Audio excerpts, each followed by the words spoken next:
Yeah. Is it oozing from my voice? You what? Is the ecstatic oozing from my voice? Oh yeah, it's. I can taste your excitement. Taste you. It's like Skittles. It's like the opposite of Skizzles. It's like taste the sadness. Taste the sadness. Taste the mud puddle. Is that the opposite of a rainbow? Mud? I don't know. Yeah, I would venture to say so. Yeah. Okay. Yeah, Right. I can get down with that. Get down with the mud. All right. Get down with the mud. Time to get your fix.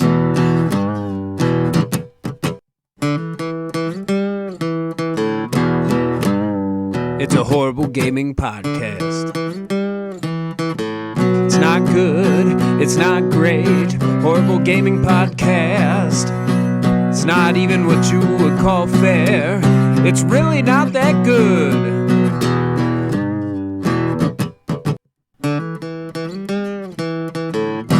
Horrible Gaming Podcast. Hello, my name is Zachariah with Old Man Gaming. And you, dear listener, have decided, whatever reason, to listen to another horrible gaming podcast. I am not alone, and usually I am never alone. With me is... I think you were us doing this now like this kind of makes me feel like you were almost alone. Neil K, a Tiny Wizard. This was almost one of my alone episodes. Just so you guys know, what he's referring to is, and I might as well say this now, we are recording this super early. We're recording this on the Thursday prior to this episode coming out. So because Neil's got some bullshit he's got to do again. So I'm yeah. apparently going to be driving through a goddamn blizzard to go to an Airbnb is what's going to happen. Have fun. Have fun. So we decided to do, plus, I'm not going to lie to you guys, I've been a little mentally exhausted with the podcast. Not the podcast itself, but gaming and the things the podcast. the things that we talk about on this show. So we're going to kind of do a fun, more fun, positive, upbeat kind of show. At least we're going to try. One might say it's a not so horrible gaming podcast. No, it's pretty horrible. It's still pretty horrible. I mean, the horrible's the quality. It was never like gaming. It's just become gaming. It has become multifaceted. Quality and content. We are getting ahead of ourselves, though. We got to thank some people. Number one, behind our ugly mugs, you're seeing a custom graphic. That custom graphic was provided by Mr. Mark Bell. We thank him for that. Of course, the theme song for this show and all shows here at Old Man Gaming are provided by the man who makes the music, my brother Nick Van Siders. We thank him for that. Ladies and gentlemen, we'll be right back with everybody's favorite fan interaction. Horrible Gaming Podcast. All right, so it brings us to our first segment, our most important segment, that's fan interaction. That's where we, the co-hosts, talk to you guys, the fans, read out your comments, we riff on them, we just talk about them wherever we can find them. And just want to let you know, if you are listening to this and you posted a comment and we didn't read it, it is because we are recording this literally a day after it was posted on YouTube. I will go back and read anything that was added. So don't fear to make a comment. Although we did surprisingly get a ton of comments yesterday, so let's get into it. Yeah. Okay. So starting right off the bat with William Houen. Hi! Exclamation point. I will watch every podcast. You can't convince me to do otherwise. I mean, modern gaming is depressing, but no need to off ourselves. We'll live, don't worry. What? Beyond Good and Evil had a director? What was that dude doing for the past 10 years? Oh my god, I was typing this just before Zach's reaction. Laugh out loud. I will 100% go to see Mario movie with my son, and as people who go to see movies in French, we don't care who's voicing who. Hashtag not that much depressing than usual podcast. Okay, so first of all, I do want to speak to this because this seems to be a theme with a lot of these comments because I've already read them. When we say skip this podcast, okay, when I say skip this podcast, I'm not challenging you to listen to it. Because I feel like everybody's post was like, I listened. So there. I'm like, no. We were really just telling you it was going to be bad so that you didn't have to put yourselves through it. Don't get me wrong. I appreciate the listens, but it wasn't like a you can't handle this shitty ass podcast. It's not a challenge. It's a warning. Right. It's not the ice bucket challenge. So moving on, we then had... I forgot that was even a thing. Oh, yeah. There's a lot of challenges. Then we had Jason. That's not Economics 101. It's pre-econ. Correct. Not fighting with that. Sujarik, Dead by Daylight movie. Me and Asylum will watch it for you. Go for it, man. Knock yourself out. And then Jason said, did y'all play the dating sim? Did you play that dating sim? I didn't play the dating sim, but I always like to get on Sujarik and Asylum for that dating sim. If you're a true fan, you got to play it. I'm going to say this right now because this is going to get him. Asylum, a completionist, a true completionist, would absorb all the material produced in that universe. Just saying. He knows what I'm referring to right there. That's just for him. That's the kind of stuff we do on this podcast. Inside jokes. Sajarik, agreed. Personalized banter. Right. Personalized banter. Right. Agreed. The monster hunting genre is super bare / specialized and needs more new blood. And Wild Hearts opens a pretty large door. I am going to go ahead and agree wholeheartedly with that. And while I am still very upset with the performance issues that they just can't fucking seem to get fixed on PC, I think all in all, Wild Hearts is a great experience. It's a great opening foyer into the Monster Hunter genre. It is a good alternative to Monster Hunter. And I do hope that this sets a precedent that other game companies can go, hey, we could do Monster hunting games too, and really make it their own. I do want to say, though, please, companies out there, if you are planning on, let's carbon copy Monster Hunter so that we can make $1, please don't do that, okay? Just make your own game with monster hunting in it. That's all I'm saying. Anything to add to that, my friend?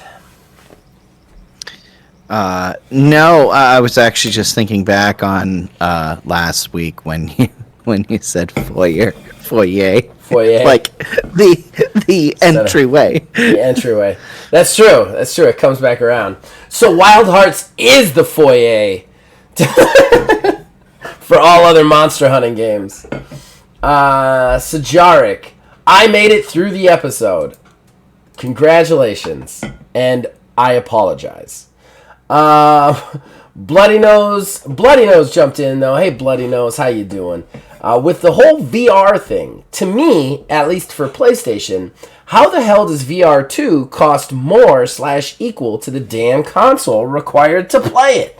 Kinda backwards, in my opinion. Yeah. And really, that's the crux of the problem. Like, you have something that technologically cannot be cost effective that does less than the thing that you play the thing on, and it's just like it's too much too soon. You know what I mean?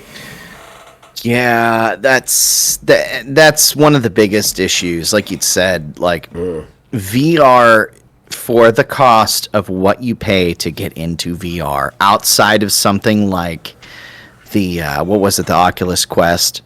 It was like $400. It's a budget VR. It's one step above basically like the Google Cardboard. Yeah. But like it's serviceable as a platform. Yeah. I'm not going to buy a $500-600 peripheral for any console that I have. And like, that's what we're talking about. Like you're talking about the Quest being like the cheap version of it. The cheap version of it still costs what, like $300? Yeah, like $300-400. So like you're talking about the cheap crap version is that expensive, and what do you get out of that experience? It's really the problem with VR that I have is like it's almost like a status symbol more than an actual working thing that you can use, because the games aren't long. You can't spend long amounts of time in them. Like, it costs a gazillion dollars. Like, I feel like it's something that, like, you buy and then your friends come over and you go, look at what I got. You know what I mean?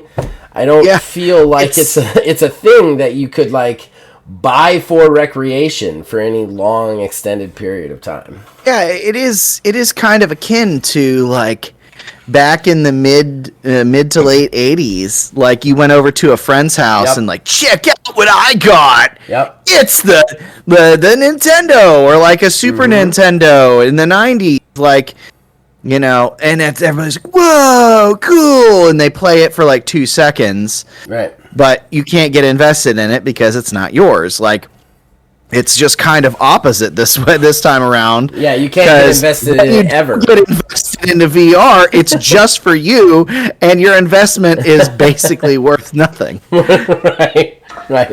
Very counterintuitive. And then finally we have Bloody Nose again. He said, I didn't skip this one. Which again, I will say, thank you, congratulations, and I am sorry. And then Sajaric actually replied to that and said, I get slight enjoyment from Zach ranting. I gotta say, if all you're getting from it is slight enjoyment, there's gotta be something else that you get full enjoyment from. That you could be doing better things with your time. like he's like, I get slight enjoyment from a Zach rant that lasted 40 minutes. You could have done things with 40 minutes that you would get full enjoyment from. So I don't know. But thank you guys for listening. I appreciate it. I always do appreciate it. And as usual, and I just want to say again, if you did not hear your comments on here, it's because we recorded this episode super early, because Neil needed another day off. So we will read it. We will read it on the episode following this if you post on that, just so you know. But that's it for Fantraction. So what are we talking about today? Well, we wanted to do something fun. Goats. We're talking about goats, guys. Goats. And not the Baba kind. I'm talking about the GOAT kind. We have decided to pick our personal goats in the following categories: AAA, indie, and the indie actually has to be like cheaper. It can't be like an independent studio that's very clearly a AAA independent studio. And then we also picked narrative focused and multiplayer focused. And we only get to pick one game, but we are going to go through some honorable mentions because I won't allow it to be otherwise.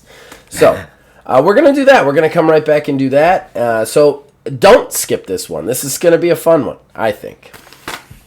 Immediately turns it off. I mean, probably this will be the most. This is going to cause the most negativity with our audience because they're going to be like, "Those are their goats. Fuck these guys," you know. All right, we'll be right back. Horrible Gaming Podcast. Boom, ladies and gentlemen. Talking point. Baba motherfucking goats. Goats of gaming. That's what we're talking about right now. Possibly the best segment intro I've ever done in my life. I don't know. But Neil's not laughing, so it's making me feel real awkward. Real awkward. What are you talking about?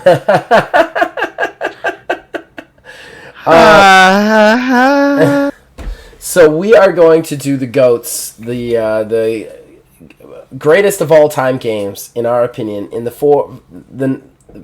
four categories, which we already just discussed, but we're going to get down to it. We're going to get down to brass tacks. We're going to talk about why ours are the GOATs. We don't know if we doubled up on any. Knowing us, I doubt we did, with the exception of possibly one. So let's do it. Let's do it, Neil. What should we start with? Should we start with AAA? Sure. I do want to ask one thing, because we never clarified this when we were doing this, and I want to know your process. Before we get into it, we should discuss our process for selecting. Were these your GOATs in this selection objectively, or in your opinion? Like, do you know what I mean? Like, did you take it like objectively? I think this is the best, regardless of what I think of the game. No, it's definitely from a place of personal opinion is what the way that I went, because, like, I don't know. I feel like half of my list, it would just be, like the multiplayer. Oh, it's Call of Duty. Oh, it's the best of all time because it's a multiplayer game. Like, it's definitely not me. I don't think objectively I'd pick Call of Duty, but I understand what you're saying. I think that really in this kind of category, the best way to go is in your opinion. So that's cool. Yeah. I just wanted to make sure because we never actually discussed whether it was going to be objective. No, we didn't. Or in our opinion. Yeah. And I kind of went with.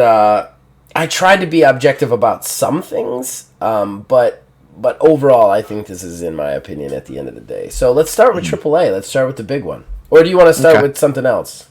What do you think? No, that's fine. Totally fine. All right. So, you go. Let's see where yours is. Okay. We'll rotate who starts.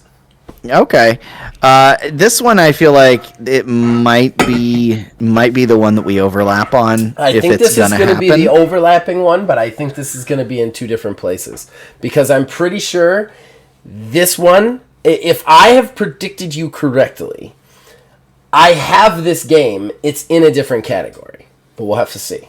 Interesting. Yeah, we'll have to see because you did not pick my AAA one. It just didn't happen. There's no way. So I'm gonna go with the AAA one. I'm gonna go with Skyrim. I was right. 100% right.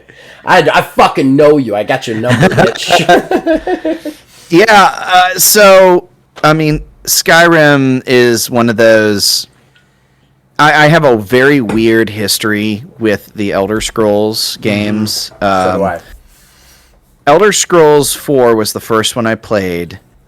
And all I wanted to do was just climb the tallest mountain I possibly could and just jump off of it. Like, that's all I did. That's literally all I did is just jumping off of different mountaintops. Because I don't know what it was. I didn't find anything great about it when I was playing it at that point in time. And then when I was playing it with a friend's copy, so I didn't have like my own or whatever. And then Skyrim came out, and I picked up a copy of Skyrim because there was a Best Buy up in Steelyard Commons was going under, so they had everything on clearance, and I just thought, that's that new version of that game that everybody's talking about. I pick it up. And I want to say, I want to say the first 3 hours that I played the game, I was doing the stupid shit of just like jumping off of mountains and shit. But at some point, somewhere along the way, I started like actually like looking around at things. And I'm like, let's just see what I can find. And I just start finding different markers, different dungeons, caves, points of interest, random towns, stuff like that. There's dragons flying around and shit. Like, I eventually got hooked into it. And that's one of those to where, like, still to this day, like, from time to time, I'll boot it up on my Kishi before I go to bed, or like when I'm on break at work, something along those lines. No matter what, I keep going back to that game, and I'm gonna keep going back to Skyrim until Elder Scrolls 6 happens. Yeah. So, if I might jump in here, this game, AAA wise, I hated the Elder Scrolls. My brother got Morrowind, showed it to me. I despised it. I hated it. I hated the first person view. I hated the fact that, like, my brother was just constantly jumping up and down because it raised the skill level. Yeah. I'm like, this is fucking stupid. I hate games like this. There's these old games,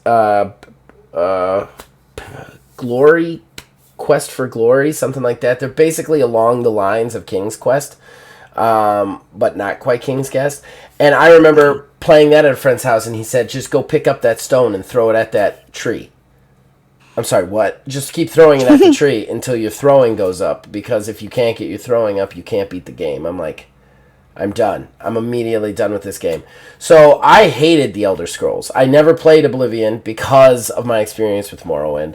Skyrim came out, and I remember seeing all the reviews for it. This was well before I had become so jaded and hateful of gaming as a whole.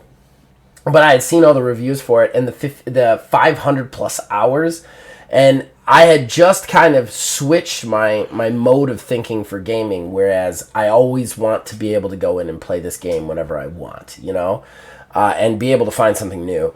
Mm-hmm. And I picked up Skyrim. It was amazing. I didn't have to worry about that stupid jumping thing. That was out. I could go to third-person view instead of the first-person. I hate first-person sword fighting. I just hate it. Yeah. So switched out to the third-person view. Absolutely love that. As far as AAA experiences, I mean, have there been that many that solid since? I would say no. I feel like that was one of the last ones, and that had its bugs. I'm not saying it didn't, but I think that was the last one that was like a really solid, like, here you go, and you can play this game, and it's very good, and you're not going to notice a lot of shit. I feel like everything since then has been like, all right, it's out, but if you buy it in the first 2 weeks, it's on you. You know what I mean? Like, I feel like Skyrim was a solid, awesome game. I think it was one of Bethesda's last great successes, and because of that, they're still making money off that fucker. And the fact that they can, and I know it's evil for them to continually release these special editions and continually re-release it. I'm not saying it's not, but the proof is in the pudding of the fact that they keep selling those fucking things. And that's how good that game is. Yeah, and I just want to expand on that a little bit too. Like, not only was it like the last of its kind, or the most recent of its kind. Let's put it that way. But it is a game that's generational, and there's not very many of those anymore. Yeah. There used to be a point in time where, like, Sonic and old school Mario, like, those held those titles to where, we grew up playing them, and then as, like, we got to the age of, like, in our mid-20s and stuff like that, like, you could introduce it to a young child and be like, yeah, cool, great. This is a fun thing. I can play it and it's good. Same goes with Skyrim. Yeah. Eventually those games do very, very well end up fading off and as time goes on, but some of them have more staying power than others. It does. And Skyrim is one of those. Skyrim is 100% one of those games that has absolute staying power. And to be completely honest, if Elder Scrolls 6 comes out in his booty hole, I'm pretty sure that Skyrim is still going to reign. I think Skyrim is still going to reign 100%. I think Skyrim will still be making them money when Elder Scrolls 8 comes out. But long after Todd Howard's dead, I think Skyrim's going to be making them money. Okay, so my AAA experience, right? I really thought about this. This is kind of my opinion, I guess, at the end of the day, because I don't necessarily think anybody else would think of this as their AAA experience, but it's my AAA experience because, first of all, I do want to say to everybody, I don't have a whole lot of super old games like Nintendo and Super Nintendo and Nintendo 64, and I know that some people out there are going to be like, how could you leave these things off the list? And while I am going to mention some in the honorable mentions, I think gaming has come beyond those. And even with the bugs and some of the modern day shit, I just don't think a lot of those hold candles, in my opinion, to what you can do. Like 500 plus hours in Skyrim. Like, how is Super Mario World going to fucking, like, compare to that to me? And I think, again, it comes into opinion. I don't want to, like, knock anybody out there. I'm not trying to trigger people. I'm just saying, in my opinion, gaming has advanced to me to a point where, like, I want to live in the world. There were a lot of games that I considered on these lists from older games that ended up not making it because when I really compared them, I'm like, this is a superior thing, and it's more modern. So, that being said, my AAA is Monster Hunter World. I rarely get pulled in and attached to a game to the point where I can spend thousands of hours in this game, especially since I'm a 41-year-old dad who is married, who also has a part-time job, who also runs a YouTube channel, who also runs a role-playing game company. Like, I am not a dude who has a ton of time. Even back when I first got this game, Monster Hunter World, I didn't buy a new game for months after Monster Hunter World, and it was just like, it took me a while to get into it, but once I got into it, it just kept going and kept pulling me in and kept getting me deeper and deeper, and I'd get out of it.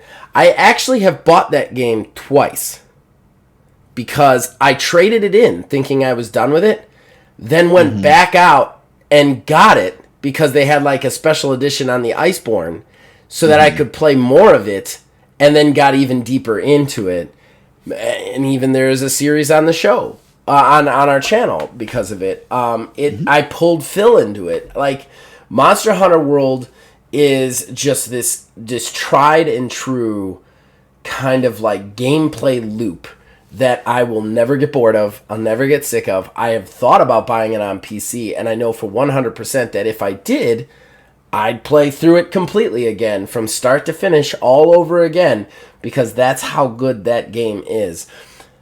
The fact that they took the Monster Hunter, like the original Monster Hunter loop, and they improved upon it to a point where casuals could get involved, where it spoke to everyday gamers, which I know there's a lot of Monster Hunter people out here who didn't like those changes to Monster Hunter World, but I was able to be pulled into, like, I love the fact that I could go into an area, that area was open, I could track the monsters, and the monsters would completely 100% live their entire life in front of you. Like, they would walk over here to sleep. They would get in fights with this monster. They would hunt these monsters. They would itch their fucking paw on this tree. Shit like that is just, it's full immersion into the thing that you're trying to do.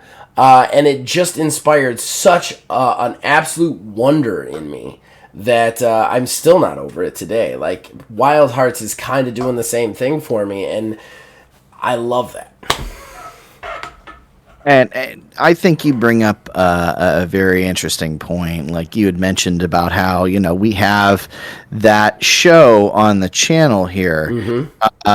In fact, wasn't Led Astray the first entrance to that, even the predating of the show? You can actually watch Philbilly get dragged into Monster Hunter through Led Astray. Yeah. Led Astray was a show I did because when Philbilly first started, like, with us, he played very few games. He just played, like, Borderlands 2. And that was, like, it. So, like, we came up with this really cool idea for a show where I would take everything I knew about Philbilly and I would be like, hey, for these 3 episodes, play this game with me, see what you think about it, and then get his final thoughts. And one of the games is Monster Hunter World, and I don't even think, in the wrap-up, I don't even think that's the game that he would have most come back to, but he did. He got in hard to that game. As well, and then then he came up with On the Hunt. I didn't even come up with On the Hunt. So, like, Monster Hunter World was a religious experience in gaming for me, and will just live in that spot in my heart forever. And unfortunately, I think that means that I'm kind of goating it for myself, not necessarily for everybody else, but it is what it is. I can't not have it on this list. I've put over 1,000 hours into it. Well, yeah, and that's the thing is, like, with these lists, like, there's always going to be some level of nostalgia or something like that. Like, one of mine is strictly nostalgia based, honestly. I figured you'd have one or two. But like, that's the thing is, when you make a list like this, greatest of all time, everybody has their opinions of it. Yes. Yeah, especially if you're just one person making up this list. Like, there's no council, there's no voting, there's no, like, if we came together as a channel and we're like, okay, let's just make a list and do a podcast on what everybody voted on as the number ones in all of these categories. Like, that's a little bit different. Yeah. But when you say, what is your greatest of all time, X, Y, and Z, everybody has their own answer. Yeah. And that's the thing is, like, with Monster Hunter World, like, it's not just about you with your decision, like, with that being your game, because you use that to get like Phil into games more too. And it's like, it's a testament to, like, not just how you personally feel about the game from the game standpoint, but like what it does for you, or like what it has meant to you overall. And I do want to just take a second to say to the commenters out there, guys, let's just keep it positive on this one. So, like, if you don't agree with these, that's totally okay. Give us your goats. I want to hear them, and let's all be friendly about it. Let's not get crazy in the comments and be like, you're fucking out of your mind, that game sucked. Just let's be positive on these comments and just be like, hey man, these are my goats, this is what I thought, you know. So I am asking very nicely of our regular commenters to do that. I would appreciate it. I don't think anybody in the regular commenters would be doobers about it. I know two guys who are pissed that mine is Monster Hunter World. I know that for 100% sure. so that's why I'm saying it now. Oh, yeah, okay. Yeah. Okay, and so what do you want to do next? Well, let's do multiplayer. Okay, so I'm going first on this one then, since we're flipping, right? Yeah. All right. So this is kind of in my opinion. I really thought about this for a long time. I'm a big multiplayer fan, and I like games as service. I like multiplayers when they are done correctly. I enjoy playing with other people. I enjoy playing solo in multiplayer games. I like stuff like that. I like when stuff like that gets thrown in. So this was really a hard decision for me. So I decided to approach this one completely and totally objectively. Completely objectively. I decided this is not going to be my opinion of the greatest of all time. I believe this is the greatest games as service / multiplayer of all time, and I'm going to say Warframe from Digital Extremes. Warframe has been going for 10 years now. It has no sign of stopping. It still has a huge community. They have tirelessly listened to their fan base, made improvements based on those listenings. While there is microtransactions in the game, none of them feel especially predatory, especially with the fact that the game is free, and most of the stuff, while some of it is grindy, most of the stuff in the game you could just get by grinding them out in the game. And even if you can't get every little thing, the game itself is very playable. Like, you're not gated behind any paywall. Warframe and Digital Extremes is the absolute model for what a games as service should be, and that's one of the reasons it's my GOAT, because I know this is multiplayer and games as service. And the reason I picked them also is because games as service is under fire right now. It has been under fire for a while, and it's because of the shit that people shovel out. And this company is a shining beacon of what a really good games as service can be. One where the people who create it don't just care about making money, but they also care about their fan base. They care about keeping people engaged with the product, which is the number one goal of a games as service. These companies forget that. And Warframe does it. Not to mention the fact Warframe has a living story. It is incredibly graphically cool. The combat is fast, fluid, and kind of crazy. The Warframes themselves have incredibly interesting powers. There's always something new to find as well. Something new that you're unlocking, something new to find. I actually felt like when you compare it to Destiny, which was my other kind of possible objectively, Destiny, you kind of run out of shit to do. No offense to Destiny. Destiny's good, and I'm not trying to take a shot at across the bow of Destiny, but Destiny has like a certain number of things that you can do and grind on, and then you're done. You've seen it all. Warframe, it never stops. I've played that game for many hours on two different mediums, and I still haven't seen everything that game has to offer. I'm still discovering new things. I'm still discovering new warframes, new weapons, new planets, new pets, new breeding, new all sorts of shit. And that game just offers it in a bevy, and it does it without anybody. I don't think I've ever heard anybody say, this thing that Warframe is doing is predatory. This thing that Warframe is doing is wrong. This thing that Warframe is doing is the reasons microtransactions are shit. Like, Warframe does it all on the up and up. They're a free-to-play game, a games as service, and they're successful. They're proof that it can be done, and they do it right, if you do it right. Yeah, I don't think I've ever heard of anyone complain about, like, the game as service sort of stuff. No. From Warframe. Every other one, there's always some stupid shenanigans somewhere or another. Like, oh, you can get this thing, but like to get it, you technically have to grind for like 700 hours. Like, oh, you can get X, Y, and Z, but you have to pay all this money for it. Or, oh, they're being very intentional with their currency amounts, so you have to overpay and everything like that to get what you want. There's always something going on with the live service games. And like you said, they are kind of under fire right now. I know you and I are of two different minds on this in For general. the most part, I think. But at the same time, like there are games as service out there that actually do it right. Yeah. They actually can at least they found something that works. Yep.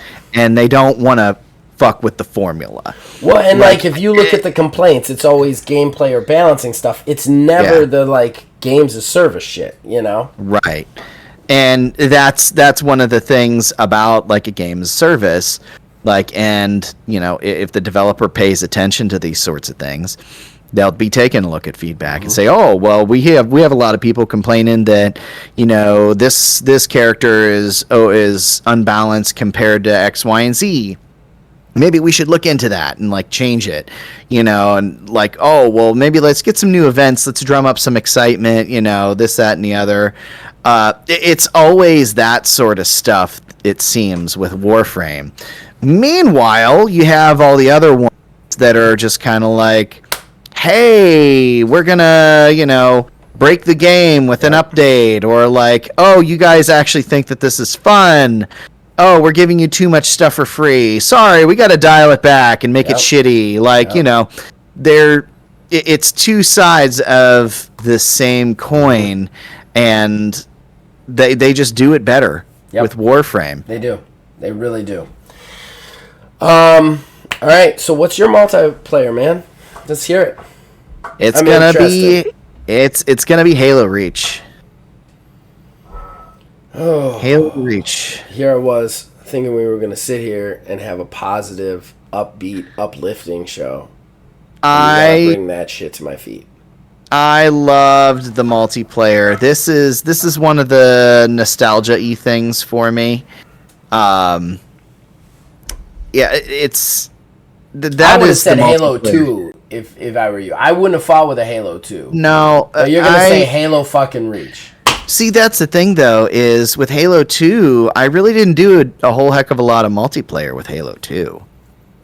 The multiplayer that I did was primarily with Halo 3 and Halo Reach.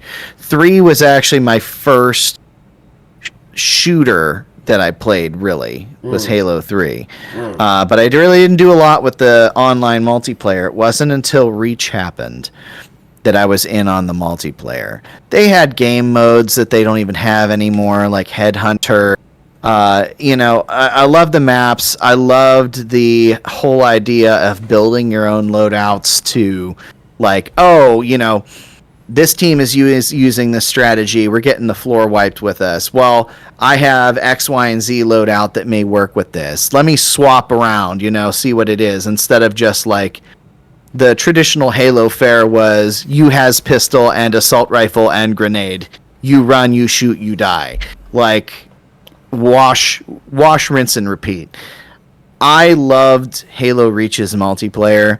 I think it did definitely take a turn after the keys to the kingdom got handed over to 343 and they started screwing around with stuff, as evidenced by their individualized playlists that were completely separate on the servers, to where like nobody really liked going in those servers. Yeah. Time to kill was all messed up. Respawns were odd. Everything.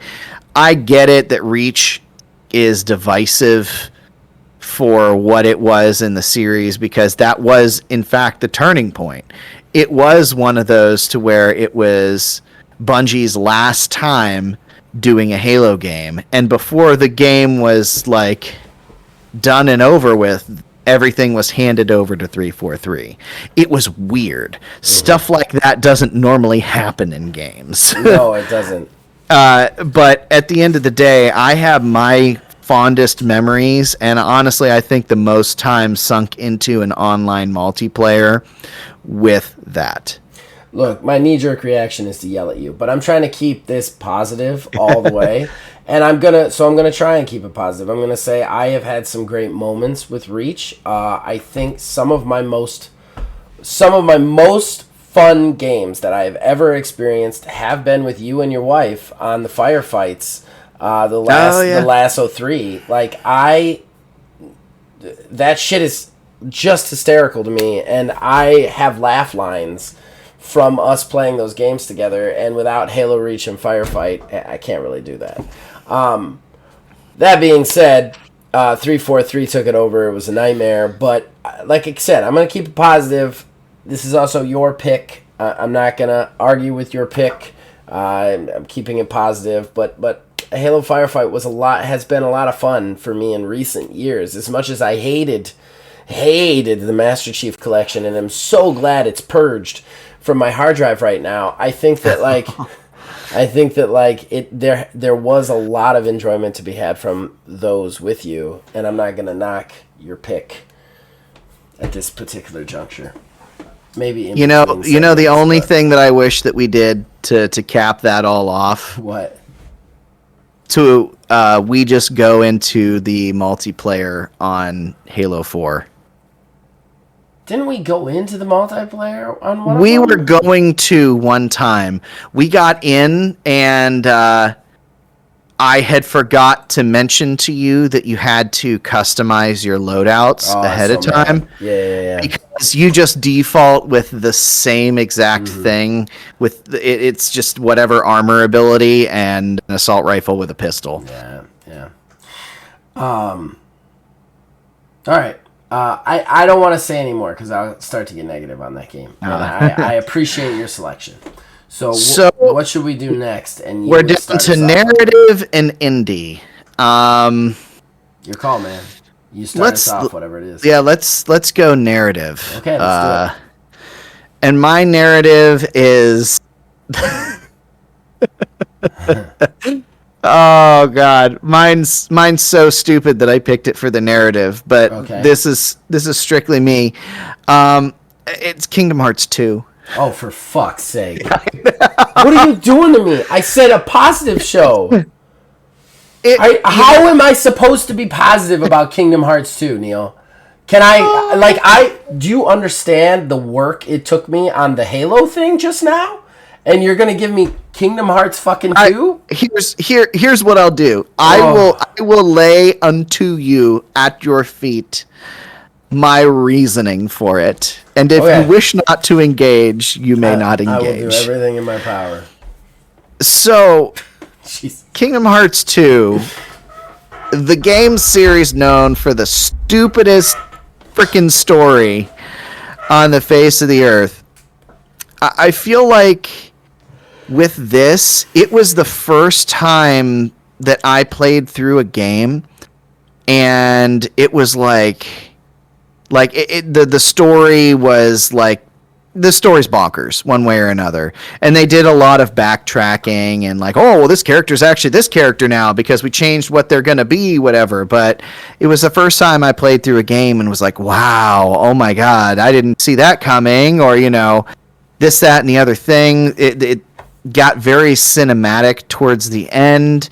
I loved the story of like Sora and his journey from the ending of the first game / what happened in Chain of Memories into starting the game as a completely entirely different character, being thrown off as to what's going on and then slowly figuring things out. I pick this one because pretty much just nostalgia, to be completely honest. And this one was the one that I struggled the hardest with because there's a lot of stories in games that I absolutely love. I mean, we'll get into them when we do honorable mentions, but like they all hold a place for their own reason. But when I look back at the games that I've played, the story-driven games that I've played, and the ones that I've enjoyed the most because of the engagement with the story and how things played out throughout that story and how I felt at the beginning, middle, and end of that story, Kingdom Hearts 2 is the first one that comes to my mind.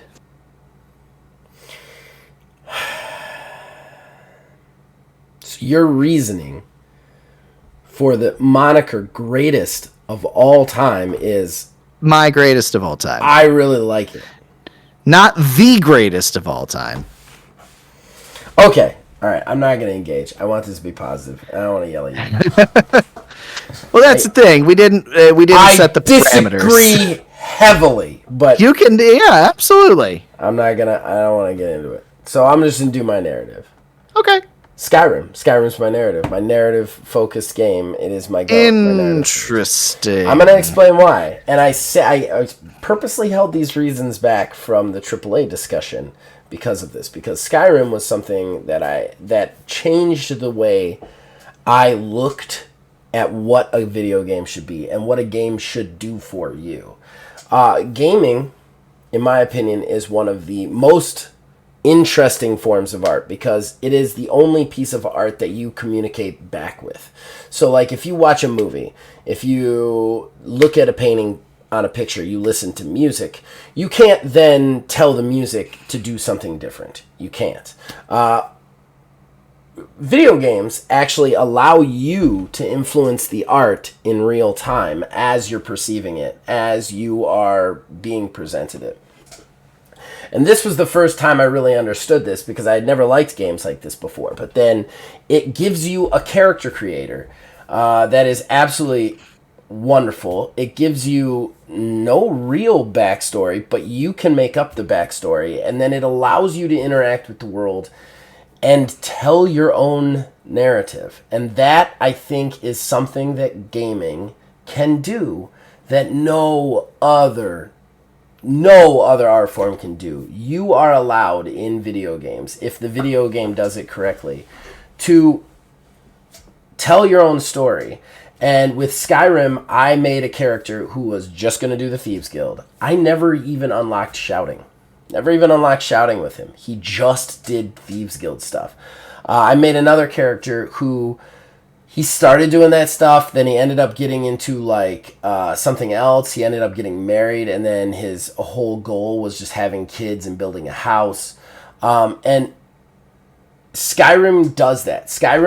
But it does it in a way that it actually tells the story. It tells the story with you, with characters that you could actually talk to, stories that you can actually interact with, real goals that you can actually achieve. It's not just like... pretend. It's literally pen and paper role-playing games at your fingertips for you to play with. And that's something that Cyberpunk promised that couldn't deliver on.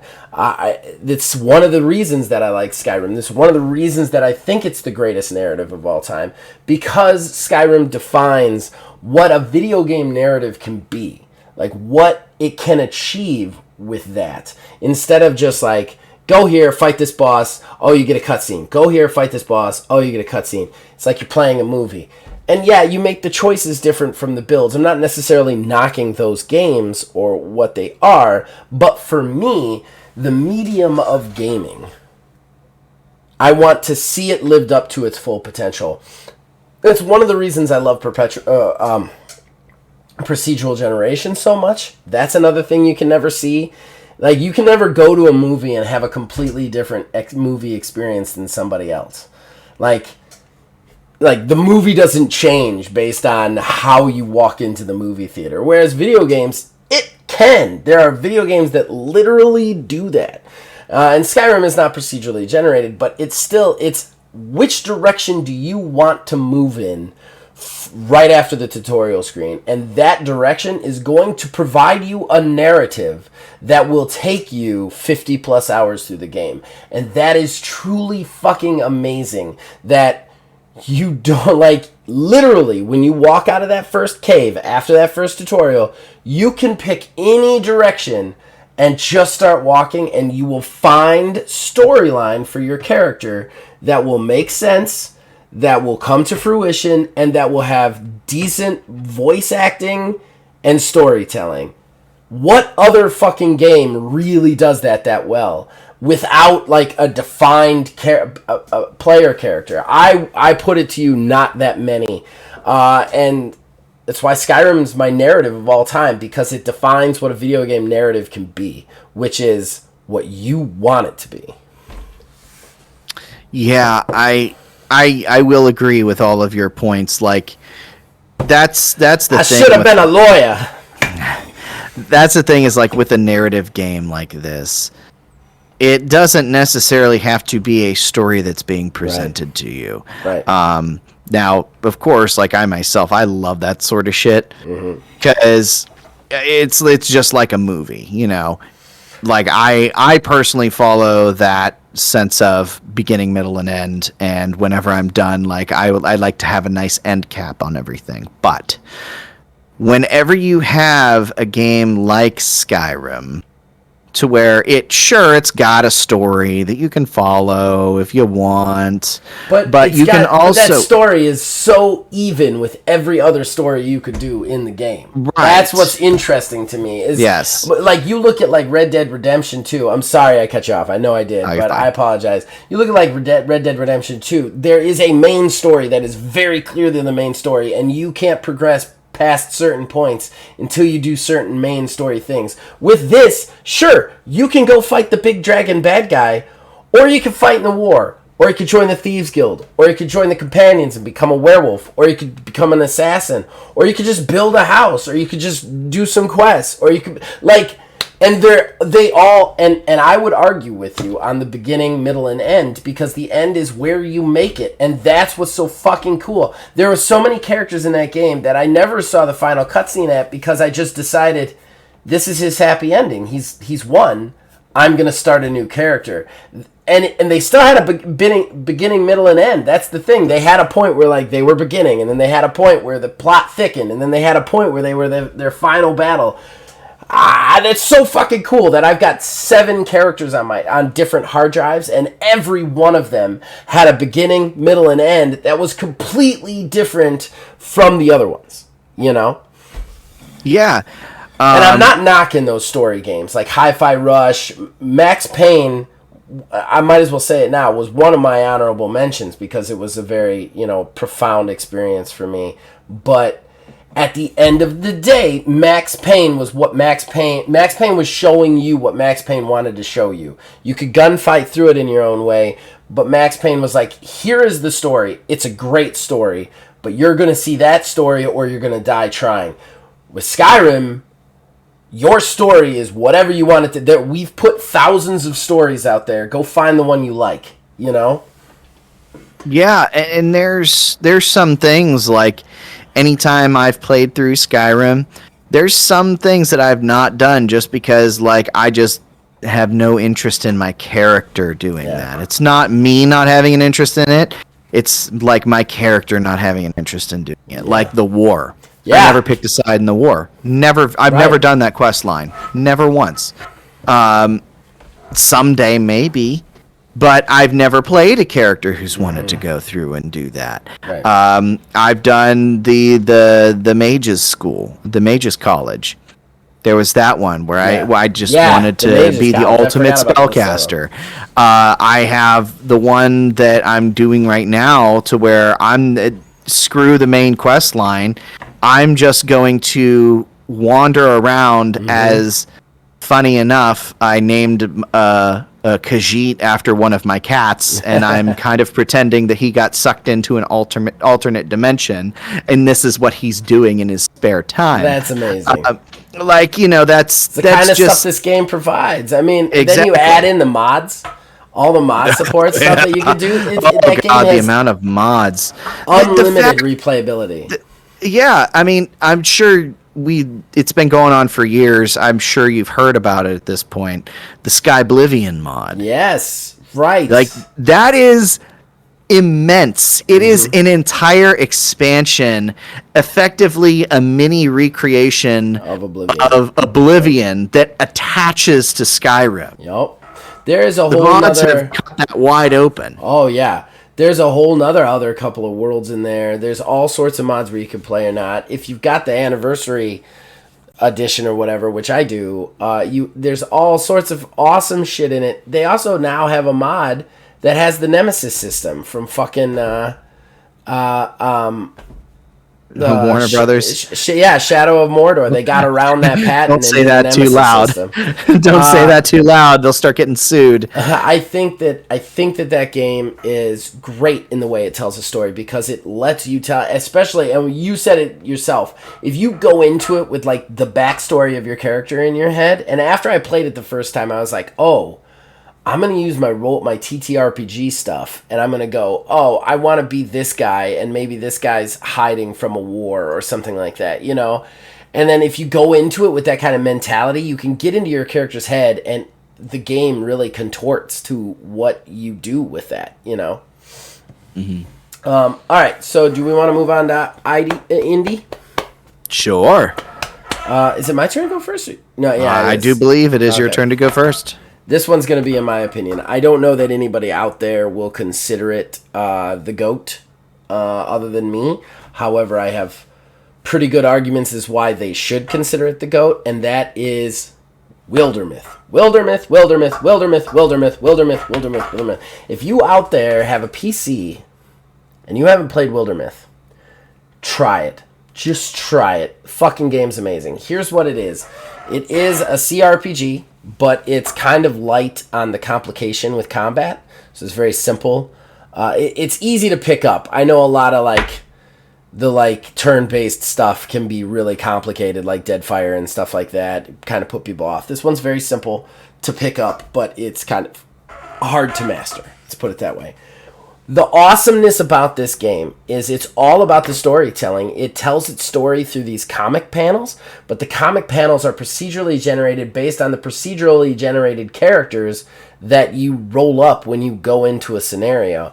And that's just awesome. That's just absolutely awesome that you basically put together this band of procedural characters. They start as farmers. You slowly build them up into barbarians and hunters and magic users. And then you watch them. They'll fall in love with each other. They'll become rivals with each other. When they die, the other characters will mourn them. They'll eventually retire. They will have kids, which will join your party. This kind of stuff is just an absolute shining example of what gaming can do as an art form. Procedurally generated stories. Anybody who plays this is completely unique to you. Your experience is completely unique to you. That is something that only gaming can do, and one of the reasons I love it, and one of the reasons that I love Wildermyth so much. Even though I don't usually play turn-based games, Wildermyth was just holy shit, I love this. It's just so much about the story. Plus, since it's a very simple game, it has full mod support, so you can very easily download a bunch of extra stuff, which I have, and it makes it even more fun. So if you have a PC and that sounds in any way interesting to you, you should pick up Wildermyth. But Wildermyth is my GOAT for the indie department. I think that with a small amount of money, they have shown what what A, procedural generation, and B, gaming can do, on a whole, storytelling wise, Yeah, and that's the thing with this indie category that we're doing here, is there's nearly an infinite amount of games out there in this indie category. Yeah. I mean, there's some that can be replayed for hours and hours and hours, and there's some that are short 30-minute to an hour sessions, and the whole game's done. Yeah. With an indie game, it's two things. One, it's exactly what that developer wants it to be. There's no external influences a lot of the times. Not always, but a lot of the times. No external influences. No, like, shareholders breathing down the neck. Right. The game's not done, but just get it out because we need our return on investment, Right. They come out when they're supposed to come out or when they are deemed to be ready for so. But the second thing is it's just there's something for somebody. Yeah. There's no thing that defines an indie game as an indie game other than the fact that it's an independent developer. Right. That's one of the reasons when we decided to do indie that I kind of put in there, like, it has to be, like, lower budget, Right. Because there are technically, like you'd mentioned, like indie developers, like what, Team Ninja. Yeah. Stuff like that. Yeah, technically they're an indie developer, but like they're like a AA, effectively AAA developer. Right. So it's such a wide swath of games. There for this indie category. Mine is probably going to be absolutely zero surprise whatsoever, and it's going to be Undertale. But it's not just for my own personal thoughts and feelings about it. I wouldn't disagree with that one if somebody put it on a list. Yeah, because I feel like Undertale was one of the first games that came out that really broke into mainstream, and people were having this conversation about the game, like, hey, have you played this game Undertale? Oh, who makes it? Is it like Capcom or somebody? No, it's this dude named Toby Fox. Oh, does he work at like EA or something? No, it's just this He's dude. a guy. He's a guy with a team of like 4 people who made this game. And he made it was a story-driven game that had basically 3 ways. There's 3 ways to play it effectively. And a lot of people at this point, it was their first introduction to indies. Yeah. Honestly, like, I had always heard of indies. I remember when Undertale came out, but I never really jumped on it because, I had it in my mind, it's just an indie game. Right. That's the thing with the indies is they get the stigma attached to them sometimes, is it's just an indie game. Yeah, sometimes. And one day I just got generally curious. I'm like, I wonder what that's about. And now up here I have the collector's edition that has a music box with a physical copy of the game, art books, and the soundtrack. And I also went on Fangamer and bought the collection of minis for $150 goddamn dollars. Oh, come on, man. Come on, man. Yeah. Gotta have the junk that bad? Jesus. Yeah, I had to have the junk that bad. Oh, my God. I had to have the junk that bad. But I enjoyed it. I enjoyed it. Absolutely enjoyed it. It was everything that I wanted from the game and then some. It told a story, multiple stories effectively, depending on how you played it. that you couldn't get the whole thing on the first playthrough. Right. You have to play through multiple times the different ways to get everything. Right. But it had this meta associated with it to where, like, I guess it's spoilers. Not really, Game's but pretty whatever old. at this point. Game's pretty old at this point. If you play through on a genocide run, it effectively ruins your save forever. Yeah. Once you beat the game, you've literally killed everyone and anything. The game just sits there with sound, just like a dead breeze blowing through a black screen. And then even if you erase the game and go back through and play through on a pacifist run immediately afterwards, the game chastises you and tells you can't erase what you've done. We know what you did. You can't make yourself feel better about what you just did. Right. It was so cool. It was so unique. And it was a cultural phenomenon within the indie world when it came out.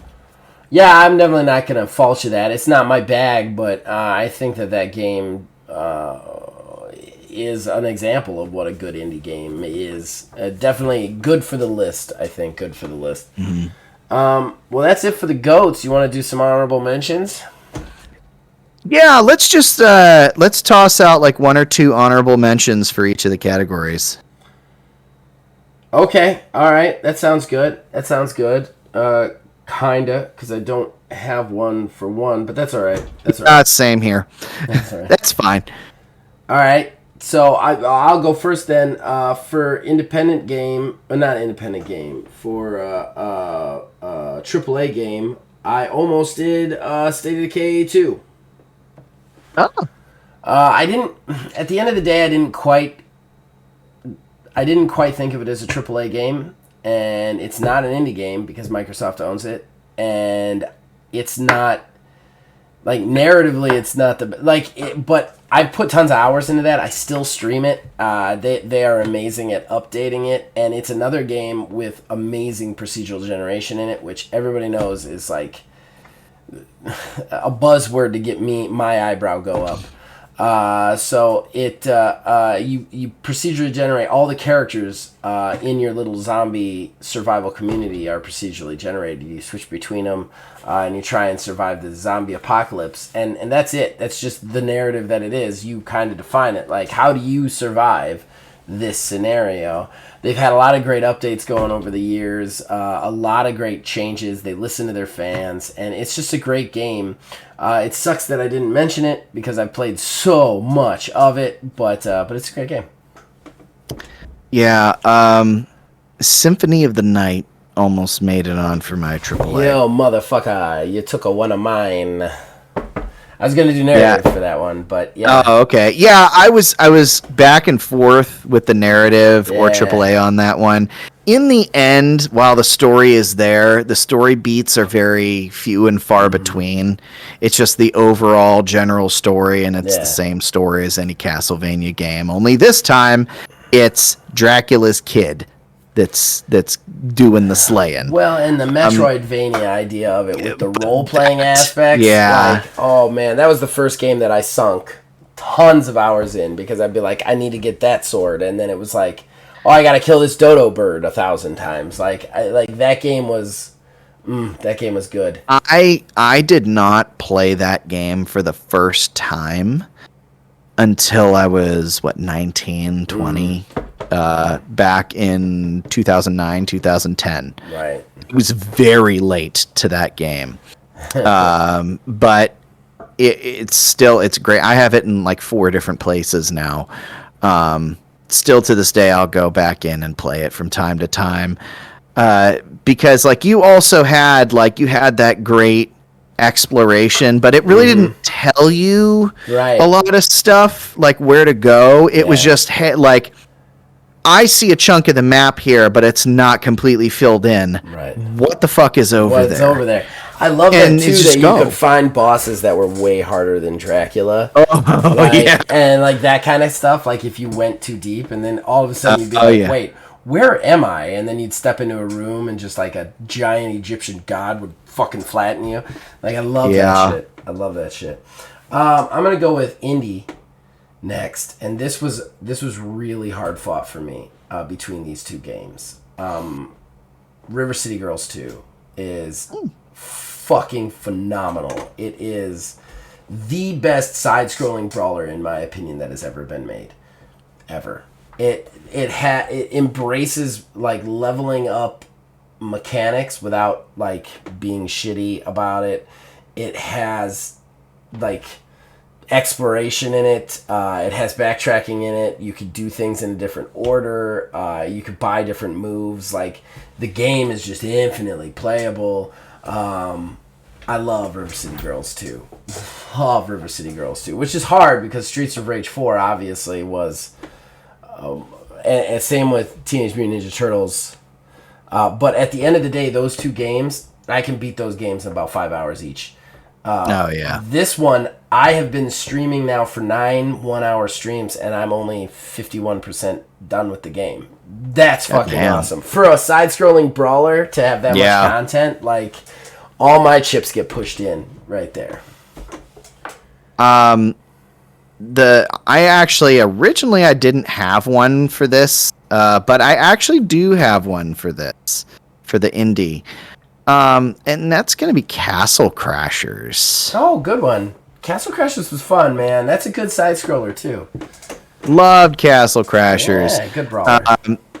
Granted, it is definitely one of those games that, like, I remember the first time we beat it in college, like, that's it sort of situation.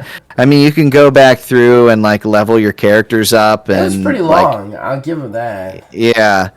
But at the same time, like, there was not a whole heck of a lot outside of that. But I loved the side-scrolling stuff, but I also loved that weird sense of humor and the fact that you could have your little animal friendos following you around that can help out on the field and everything. It changes up play styles a lot. Yeah. It was great. It was a great game. All right, so I have one more for multiplayer, and that's Dead by Daylight. I almost said I think it's the only game that really does asymmetrical versus correctly. Like, so far, like, there are very few, in my opinion, that do that correctly. I know there's at least one other one off the top of my head, but right now the only one I can really think of is Dead by Daylight, and that's pretty impressive to me that they've been going this long. The reason I didn't put it on there is I think they're a shitty company. Like, they charge you for the game, and then they ram microtransactions down your throat and ass until those things are big. And I don't like that. That's not something I enjoy. But the gameplay itself is really good, and I really enjoy killing people with a cowboy with a spear gun. My player one is gonna be Street Fighter 4. Okay, that's a good one. Street Fighter 4. Get that one. For me personally, sure, you don't want to make a Street first Fighter duel. It was a joke.